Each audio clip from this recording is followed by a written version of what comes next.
need to keep, such as, or certain symbols you need to keep. Obviously, you need to have your characters with crucifixes. This is a vampire thing. It happens.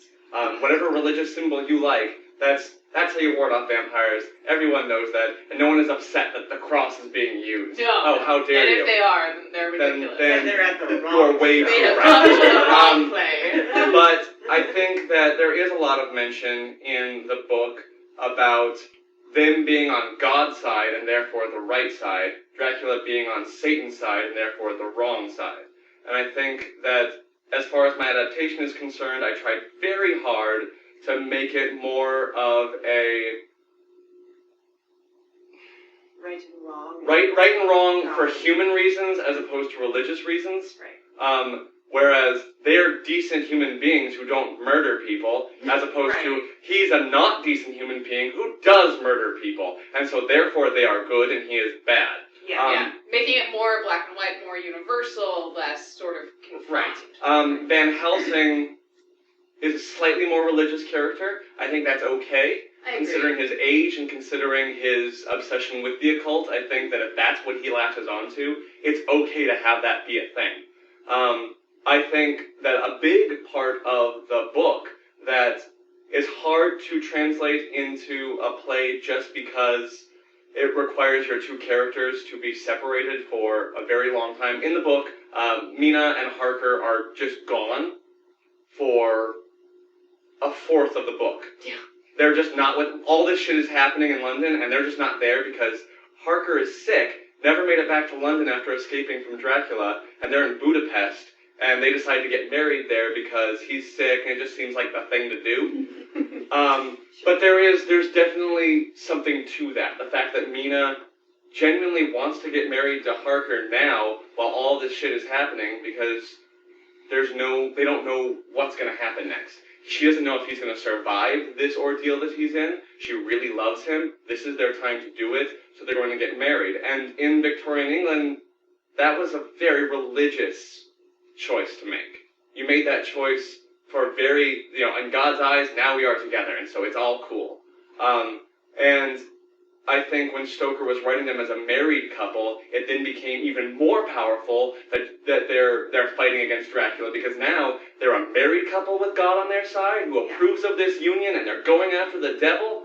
And I think it's a very powerful image for Victorian London to read and be like, good for them. I think a modern audience, even a modern audience doing an adaptation of it, you need to tone down the fact that now they're married, so God is even more on their side. Because even if you don't, from, again, just like an audience perspective, seeing this, I mean, I don't even know if unless it was like clearly stated like that, I would be like, why does them being married make this? Why does that make it more powerful? I don't get. Let's take a break. Erin's got to go.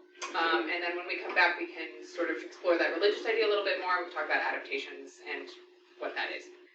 Cool. So we're back. So picking back up from where we left off, we were talking about religious symbolism in Dracula. Does anybody have anything else they wanted to talk about with regard to that? Oh, a lot of it. Right? For our listeners, most of us have cookies in our mouths. So cookies! Yay. I think it's, one of the things, and I've not read through Erin's adaptation, but I feel like in any adaptation of Dracula or vampire-type stories, it's hard to get away from the religious symbolism. Because even if you're just going to do a vampire story where it's like, okay, we'll stick with the garlic stuff and the stakes through the heart, taking out the crucifix as something that could knock out a vampire is hard because it's what someone expects, especially from that canon. So I think it would be really interesting to see an attempt at tackling the story of Dracula or vampires in general outside of a religious context. I think it's incredibly difficult because of people's expectations. However, as we're seeing with a lot of, reimaginings of things, people aren't always sticking with the origins or the original ideas of, what that canon entails. Right. It's interesting because I have sort of mixed feelings about it, because on the one hand, I think it's important to make it relatable, think that if you shove too much religious jargon into the story, that you have the potential of alienating audience members. But it also, I think, goes both ways. When I was reading Aaron's adaptation, and disclaimer, it's been a while since I read the book, but in the scene where Van Helsing and the Lucy's suitors, stake Lucy, spoiler alert. Oh no! Van Helsing, whatever Aaron wrote was not the line that I know in my brain. It's not the line that I have accepted to come out of Van Helsing's mouth. But I expect Van Helsing to say, "The power of Christ compels you." Right. And it's because they grew up in this tiny little Calvinist town in the Upper Peninsula of Michigan, but it was such a big part of my understanding of Dracula. Like, I remember playing at Vampires with my brother Tommy, and I remember him, shouting that at me from, across our backyard. The power of Christ compels you! And I'd be like, okay! It's super fun to say. Hey. I'm on the wrong side! I'm on the wrong side! How did I become the vampire? And so there's that expectation that that you mentioned, that if there aren't the crucifixes, if there isn't the holy water and the whatnot, that it feels like something's missing, and I think that's tricky. I think we sort of have to accept the mythos for what it is. I can't think of a really good alternative, but yeah, I think that you could easily, and I am using easily incredibly loosely, you could have a vampire story that doesn't include Christianity as good and, Satanism as evil, but you kind of, even Blade, there was a lot of religious imagery. Comic book. But there are a ton of comic books like that. So it's well, it comes back to this idea of Dracula not being the first, but Dracula being the most important. I think the word that I came across in my research was, and forgive me for the horrible mispronunciation that's about to occur, eponymous? yes. He's an eponymous character that he defined the genre that you think vampire, and likely the first image in your head is Dracula. And Dracula, the story of Dracula, has all that religious symbolism, has all of that religious content, and it's I don't think you can really have vampires without at least a bit of that. Yeah. Or at least I've not seen it successfully done, and I don't know if it would be as important if it wasn't. I don't know. What do you think, Sarah? Since I am the one in the room that knows this, I will say it out loud. There has been a recent adaptation where religious imagery was not used, and that was Twilight. Oh. Oh, really? Wait. Do tell. Yeah. They talk about souls, and they talk about heaven. They are not affected by crosses and holy water. Well, isn't Anne Rice, the crosses and the holy water don't really matter in Anne Rice, but the symbolism is still there? Yeah. It's prevalent in different ways in the Twilight books, and that's because of the author and her religious background. It's not the same sort of good versus evil, vampire, Satan, God thing. And the success, quote unquote, of that book is measured by different things, but it's not in there. Well, in the same way that it is in. I'm interested. Can anybody think of a monster that's derived from a culture or a religion that has ever been successful outside of that culture or religion? Zombies. What a great example. Absolutely. Because there are so many different kinds of zombies now. Yeah. You've got the zombies that come from disease, like in, was that 28 days later. Yeah, and there have been a ton of, even there was oh God, I hate myself because I can't remember the name of the show. I think it was called Survivors. It was British, very short British series, which was amazing. And I think it's on Netflix. I'm not really sure anymore. but it was like people would get like the flu or something like that. And Walking Dead's a great example of this, of course, too. But they would get really sick, and then they would die, but then they would come back to life.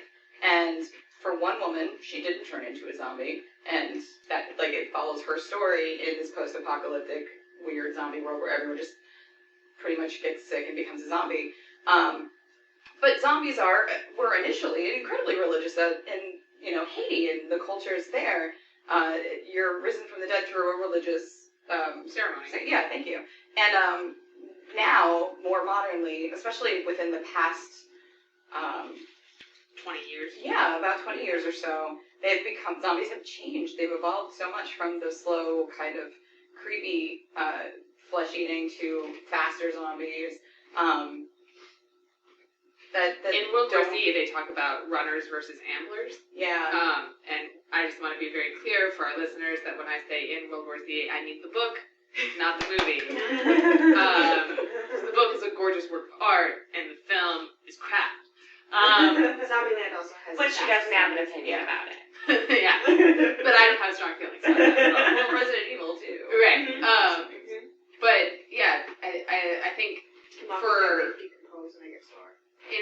for modern audiences, I think one of the reasons why zombies have sort of progressed from being sort of a magical idea to being more of a disease idea is because that's scarier for us. Oh, yeah. Because it's a reality. We're dealing with Ebola right now. When World War Z came out, we were dealing with SARS.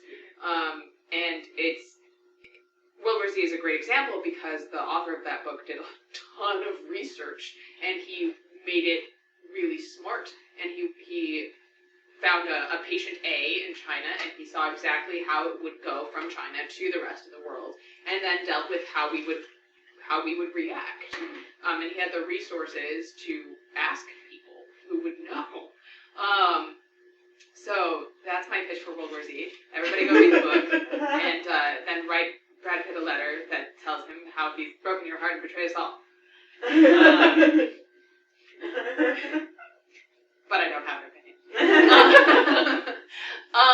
So yeah, no, I think that's a great example of monsters that have sort of been taken out of context and I don't know what's the word, sort of refigured. Yeah, they've definitely been modernized based on our fears, as you said, and I'm trying to think of anything else, because I know, like, Frankenstein you can attribute to science, but there's always going to be some sort of a religion versus science argument there.